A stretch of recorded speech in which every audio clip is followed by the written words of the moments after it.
بسم اللہ الرحمن الرحیم۔ السلام علیکم زینب ٹی وی کے ناظرین، آج کے درس حدیث میں خوش آمدید۔ ناظرین اکرام، آج کے درس حدیث کا موضوع ہے مسجد نبوی میں 40 نمازیں۔ مسجد نبوی صلی اللہ علیہ وآلہ وسلم میں عموماً 40 نمازیں ادا کرنے کو لازم سمجھا جاتا ہے۔ یاد رہے کہ مذکورہ مسجد میں 40 نمازوں کی ادائیگی سعادت ضرور ہے، لازم و ضروری نہیں۔ چنانچہ اگر کسی مجبوری کے تحت یا بلا عذر مسجد نبوی کے علاوہ کسی دوسری مسجد میں کوئی نماز ادا کی تو گناہ گار نہ ہوں گے۔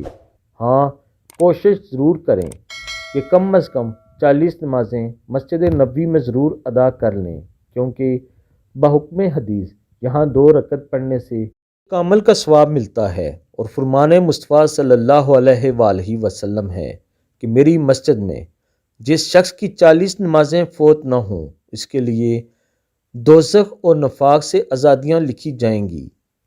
آپ سب دوستوں میں سے جو لوگ حج و عمرے پر تشریف لے جاتے ہیں یا سعودیہ کے اندر محنت مزدوری کے سلسلے میں موجود ہیں، وہ اس حدیث مبارکہ پر عمل کریں۔